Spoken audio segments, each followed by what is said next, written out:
comes to learning your airplane and learning what to check, I can show you that. But making it a habit, that's up to you. And this is where you make it a habit.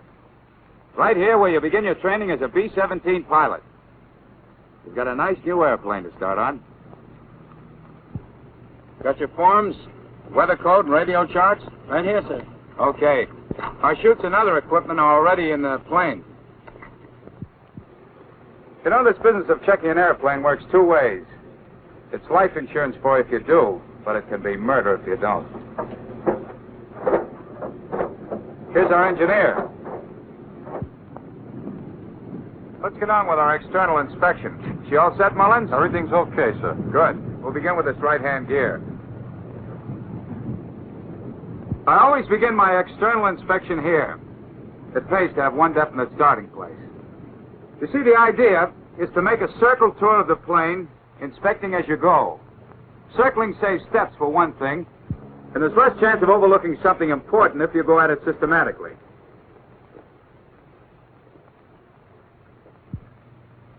Actually, this whole inspection will soon go very fast for you. You get so you can spot something wrong as quickly as that. But we're in no hurry today, though, so we'll take things easy. You want to know about your tires for takeoffs and landings. That means checking the slippage marks to see that the tire hasn't turned on the rim, checking the outboard brake line for any signs of oil leakage, and checking the tire tread for cuts, breaks, or other damage that might prove serious. Wheel chokes need to be there when the engines are started. And the brake line here on the inboard side should be snug and dry like the other. Now for the oleo. B-17s have beautiful oleos, they say, but they've got to be just right for the ship's load. There's supposed to be 1.5 inches of that shiny cylinder showing, isn't there? That's right. Pitot head cover off. Check. Take a squint at the whip antenna. The tips get knocked off sometimes.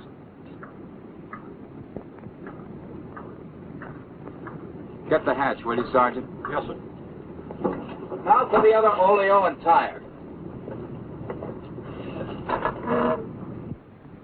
When you finish with this left-hand gear, examine the turbo wheel on this engine. Look for cracks, especially at the welded joints. Check the wheel itself for clearance, 3/32 of an inch all the way around, and turn the wheel to check balance. Watch for broken or missing bucks in the wheel as you turn it. It doesn't hurt to check the mechanical linkage on the wastegate either. Check the cowling on the nacelle as you go. Want to make sure the Zeus fasteners are doing their duty. Spot the skin covering, access doors on the way? Yeah. Well, here we are at prop number 2. You know what to look for here? Sure. Next, dents, cracks. Right. When there are anti-iso boots on the prop, watch out for small stones wedged between the boot and the blade. And as you're examining all 3 blades, you take a glance at the prop governor. What for? To make sure there's no oil getting out, I guess, and to see that those control cables are snug. Check. Take a glance at the engine, too. Sometimes things get wedged between the fins of the cylinders and prevent your engine from cooling properly.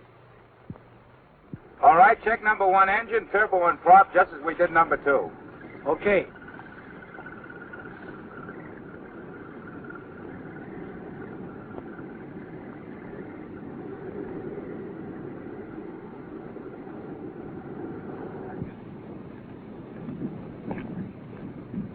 Okay for number 1. Check your de-iso boot on this side.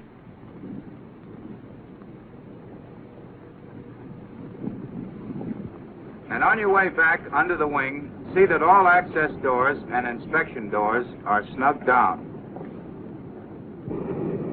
The fabric on the aileron's worth checking. They sometimes put an external lock on these controls, don't they? Yeah, you want to watch out for that, especially at strange fields. Check the aileron trim tab to see if it's got too much play in it. Sometimes it has, and you'll want to know about it. That goes for all trim tabs. See that the various antennae are present and accounted for. That one is. And the command set antenna riding high.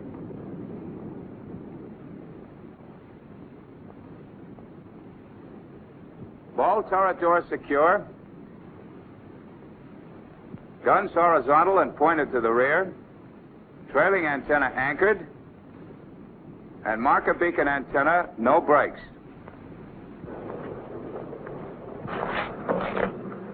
The ISO boot on this stabilizer looks okay. Take a look at the covering on that elevator and check the trim tab for play. Okay.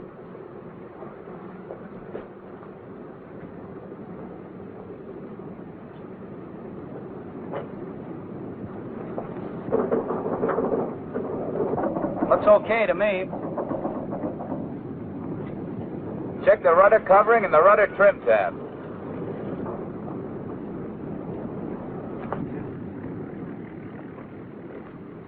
Keep your eyes open for any damage spots in the skin.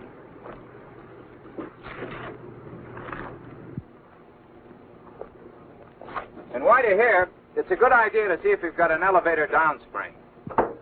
If it's on the airplane, you can see it easiest through this tail gunner's hatch. You see it up there in the elevator control arm? Yeah, don't all B-17s have them? A lot of them do, but you should check to make sure. Downspring will affect the trim of a ship, especially on landing.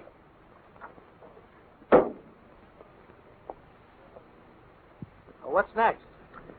A repeat on the right wing of the inspection we made on the left, except, of course, there's no trim tab on the aileron.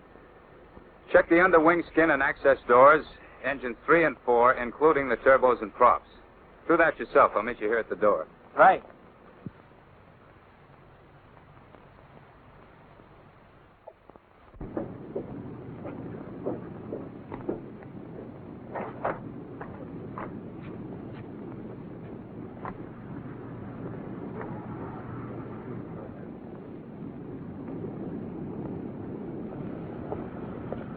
Okay for 3 and 4.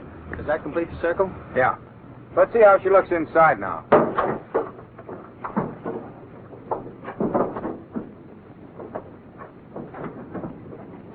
We'll start with the tail oleo. Is she like the others? Not quite. This baby should show about 2.5 inches of shiny cylinder. I see. Notice the equipment stowed in this section.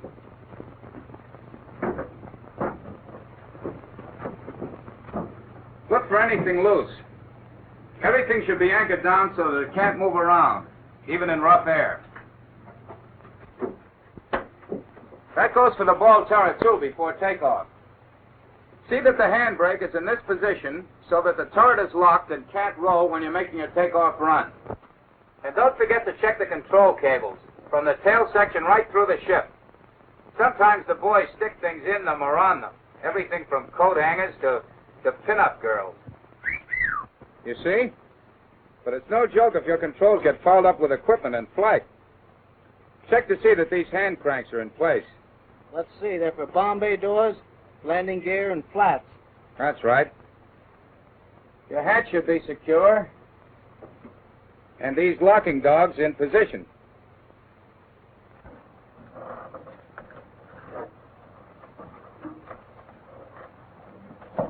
Another very important point comes up here.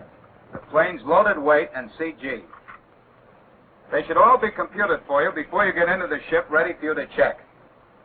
Figuring them is usually the co-pilot's responsibility. I've done it a couple of times. Well, this computer's pretty simple, and it's got good written instructions on it.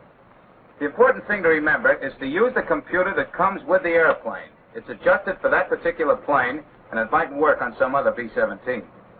Well, the pilot is mainly interested in these figures from a flying standpoint, isn't he? You've got to check them before every flight, so you'll know exactly what the load is and where it is. Weight and CG affect the trim of a ship on takeoffs and its stability characteristics in flight. And you'll want to know exactly what the effect's going to be. Especially in combat. You can say that again, brother.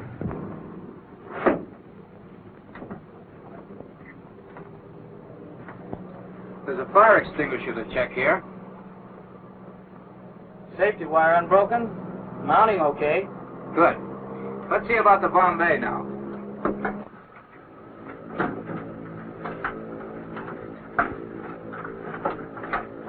We're carrying a Bombay tank here today, so any checking done in here can be done by your nose. Any fumes? No, guess not. That's the way you want it. This emergency bomb release here is worth a look. The lever's in place, so it's okay.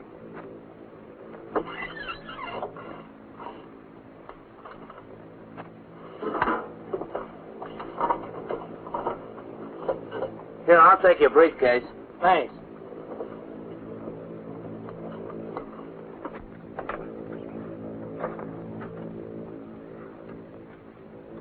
There's another fire extinguisher to check while you're up.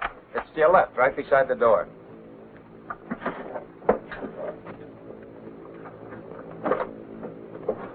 It's okay. Anything else, Captain? One more thing. Before you climb into the pilot seat, take a look out the side windows along the tops of the wings. Are all the access doors and covers closed? All closed.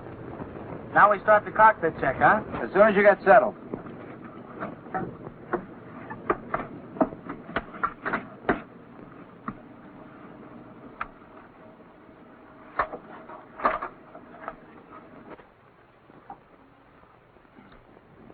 We use a checklist for all standard cockpit procedures we go through, including this check we're going to make before starting the engines. Make this checklist a habit and stick to it, even when it seems unnecessary to you. Have your co-pilot read the items off to you, even though you could repeat them backwards from memory. It's just a simple list of reminders, but the simpler they seem to you, the more you'll need them. You see, your first impression of this airplane doesn't last. In no time at all, she'll seem a lot smaller to you.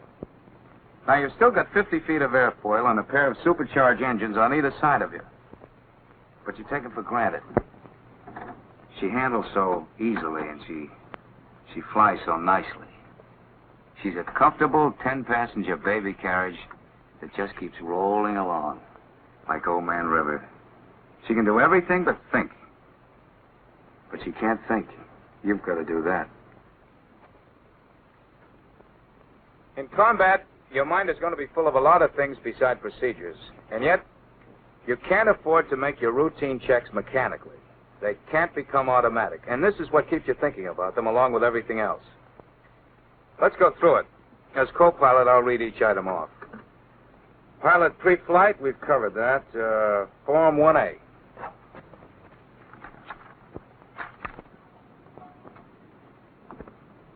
There's no doubt about the importance of Form 1A. It tells you a lot of things you want to know about the airplane. Be sure to note the exact amount of fuel it says we have aboard. The ship's on a red diagonal, I see, because of some minor defects. Think she's okay to fly? Yes, sir. It's just that compass and the bomb door warning light. Otherwise, she's okay. All right, then we'll sign the exceptional release required of the pilot under the circumstances.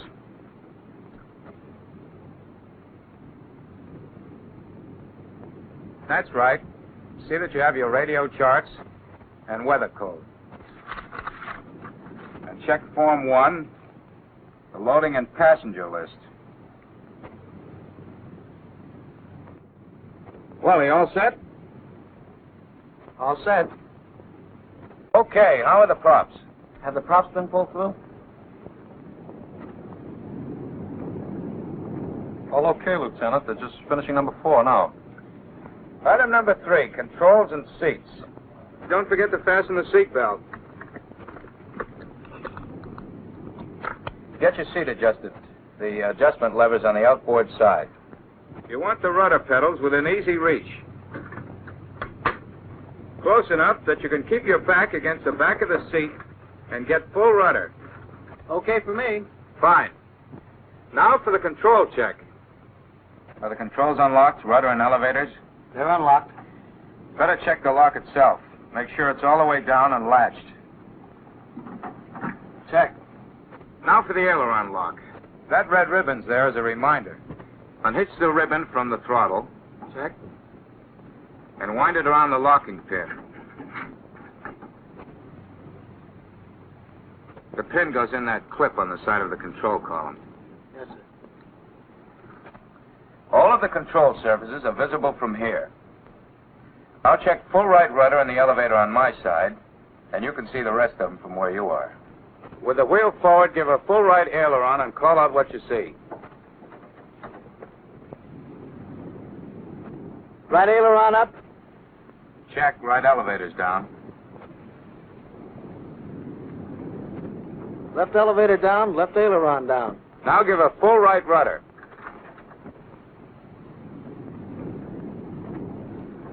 Rudder full right, check. Now nose up, full left aileron and full left rudder. Left aileron up, left elevator up. Rudder full left. And right aileron down. I'll hold the controls now. Check the trim tabs. First see that the tab indicators are in neutral. The rudder tab control in the floor. The elevator tab control at the side of the stand. And the aileron tab control on the wall beside you. All lined up? Okay, take a look out and see if they are. Trim tab's neutral. Well, that takes care of the controls. A lot of good pilots and a lot of good planes would still be flying today, only they forgot to make that check. Took off with their controls locked or cross-rigged. Let's see. Fuel transfer valves and switch.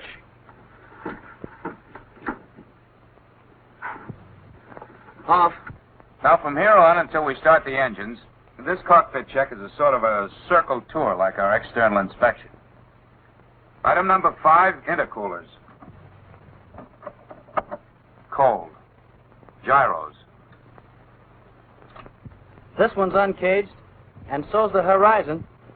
They always should be, shouldn't they? On this airplane, yes. We don't intend to do any fancy nip-ups. Fuel shut-off switches. Open. Landing gear switch. Neutral. Cowl flaps. Open right. Open left. Locked. You want all possible airflow around your engines when starting and warming up. Otherwise, local hotspots might develop that would ruin your cylinders. Turbos. Off. You bet.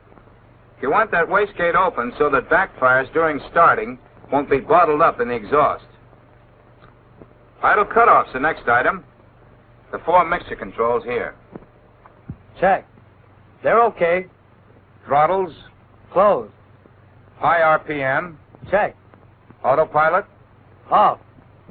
The next items are right down that wall beside you. De-ices and anti-ices, wing and prop. Off. Cabin heat control. Off. Generators. Off. Well, that takes care of the first section. Now we'll get set on the next. Starting engines? Right. Part of our team in this procedure's on the ground. Now, the first item under starting engines is fire guard. There should be a man with a fire extinguisher near each engine as it started. Now, he'll probably be out on your side since we start number 1 first, then 2, 3, and 4. Is he there? He's ready and waiting. Okay. But make sure there's no one near those props. Warn your ground crew. Props clear. All clear. Master and ignition switches. On. Batteries and inverters. We'll start by turning on the alternate inverter and using it to test our batteries.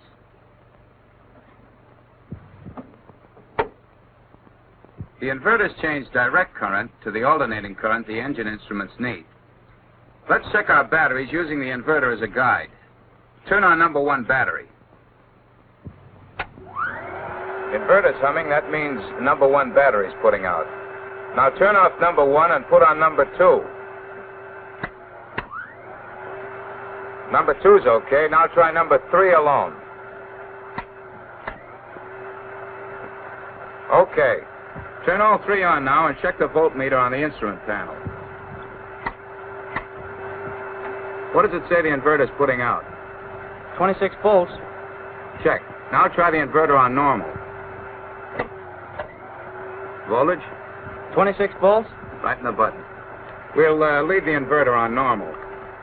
You'll notice that Mullins is keeping an eye on the inverters, moving the instrument flying curtain away from the inverter so it can get some air. And he's checking to see that there are no metal objects down there that might contact the inverter points and cause a short. Another important point. Whenever possible, we use an external source of electrical power to start the engines. To save the batteries? Right.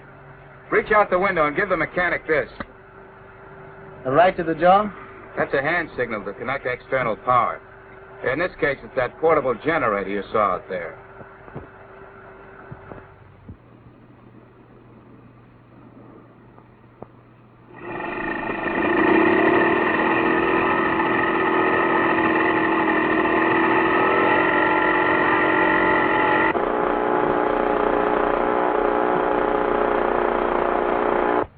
Parking brakes and hydraulic check. Brakes on. Pressure? About 800. Check. Booster pumps and pressure.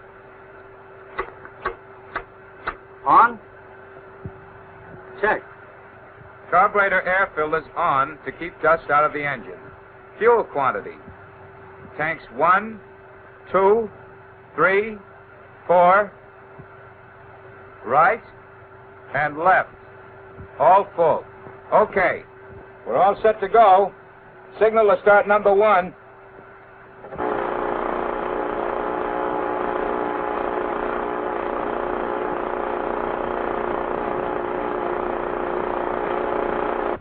I got the okay, but I couldn't see the guy with the fire extinguisher.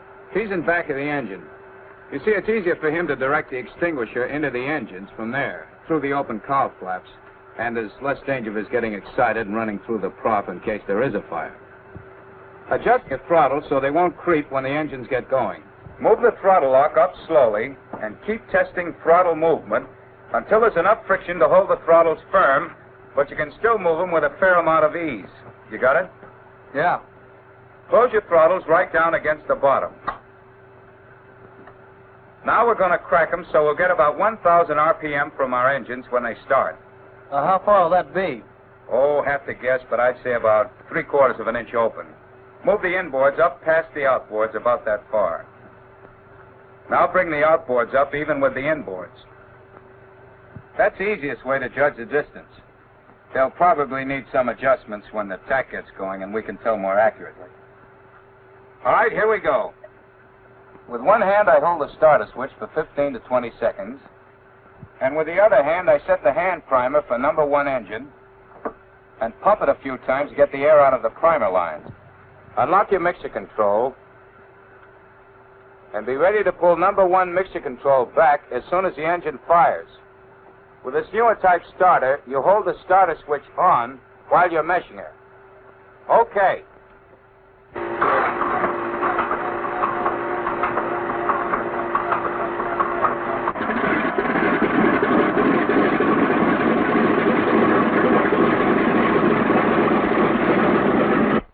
Check your oil pressure. If it doesn't rise in 30 seconds, the engine has to be shut down and the trouble investigated. All right? Check your RPM. Adjust your throttle for 1,000. Number 1's okay. Signal to start number 2.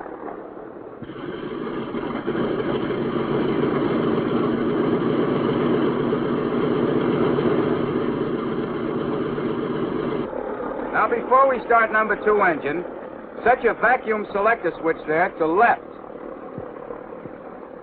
We want the vacuum pump to start delivering just as soon as number 2 engine starts so we can see whether the pump is working okay and also to see whether the flight indicator is functioning properly. The horizon should snap into position firmly and quickly just as soon as the number 2 engine starts. All right, let's start her. From here on, it's just like number 1.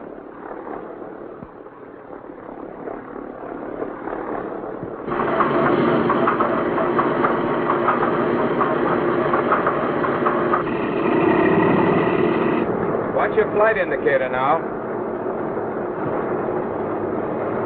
Okay. Check your other instruments for number 2 engine. Oil pressure, fuel pressure, RPM. Check. All right, 3 and 4 are just like number 1.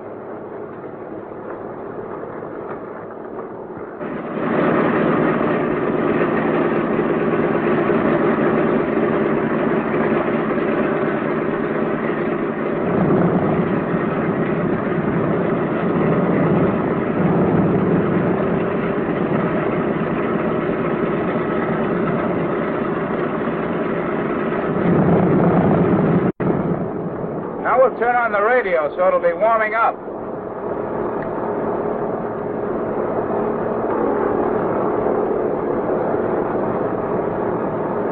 Get on your interphone. We can talk easier.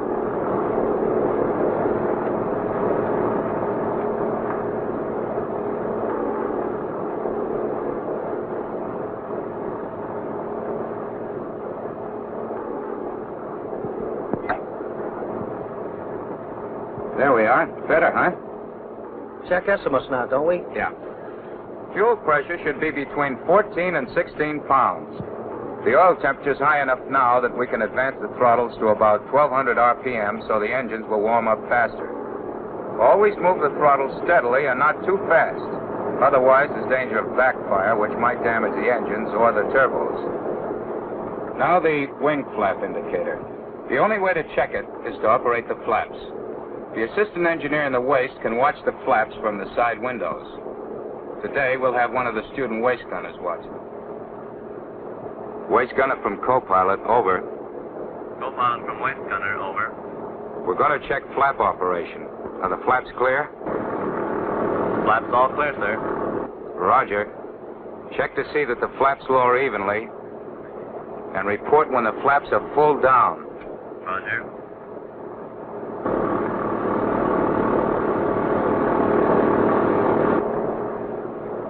Full flaps. Check. Now report when zero flap position is reached.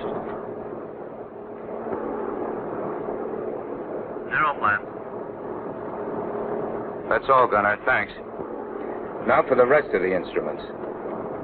Check the ceiling panel and make sure the compass card is able to move freely. Hydraulic pressure? Still about 800. Suction gauge? 4.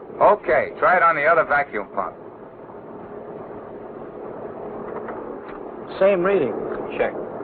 Turn the switch back to use the left vacuum pump on number 2 engine. Now see about our oxygen supply. About 350 pounds on each of them. Okay. If we were going to high altitude today, we'd also check our oxygen equipment and test it, and call every member of the crew for a report when they've done the same. See that the various warning lights on the panel are working, and I'll check these on the carburetor air filters. These lights should change about 15 seconds after the switch is operated. It takes about that long for the filters to open and close. Okay. I put the filters back on to keep ground dust out of the engines. This check should be made with the engines off, if there's much dust around. Now I'll call the tower and get our clearance and our altimeter setting.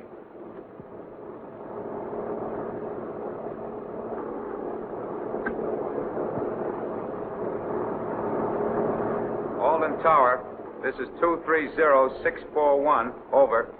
641, this is Alden Tower, over. Alden Tower, this is 641. Request taxi instructions for 3-hour local flight. Pilot Phillips, over. 641, cleared to runway 20 to the southwest, over. 641, roger. Request wind information and altimeter setting. Landing code number 27835, over. 641, landing code 27835, wind direction J jig, velocity M Mike, altimeter setting W William 3, over. 641, roger, out. Altimeter setting okay? Okay. Throttle your engines all the way back and we'll get ready to taxi. Signal to have external power removed and wheel chocks cleared.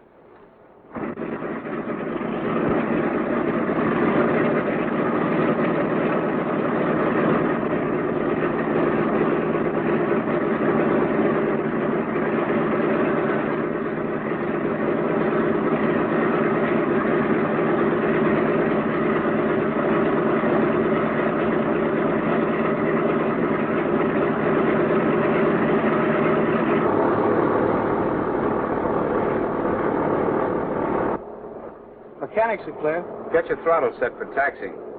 You'll be using the 2 outboard engines to maintain directional control. Reset your friction brakes so they'll handle easily. All set? All set. Tail wheel unlocked. Brakes off.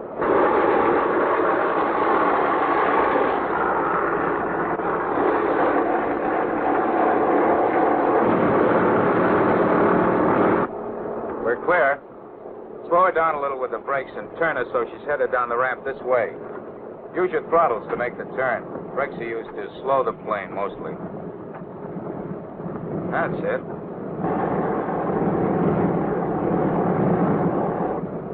Always keep the wheels rolling while you turn. If you use the brakes too much on a turn, you'll pivot on the tires. And I've seen brand new tires split right off the rims of a heavy ship because of pivoting. In any case, it grinds off rubber.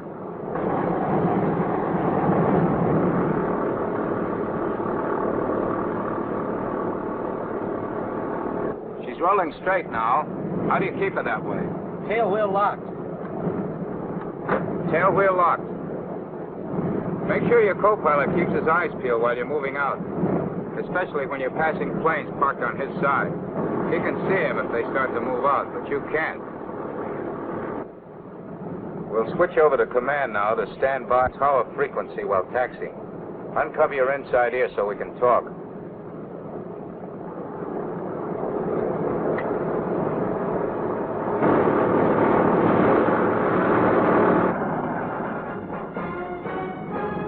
We'll turn onto this taxi strip here. Unlock tail wheel. Tail wheel unlocked.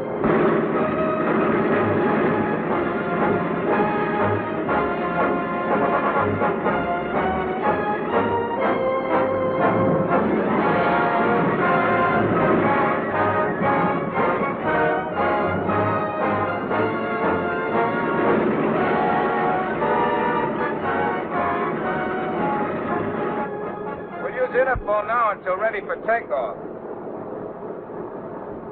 There. And in a few months, it's second nature. I hope. Well, as a matter of fact, it'll come to you pretty fast. But don't count too much on that second nature stuff. Count on this. The checklist doesn't skip anything. You might, even after 1,000 hours. I'll buy in every time. Roger.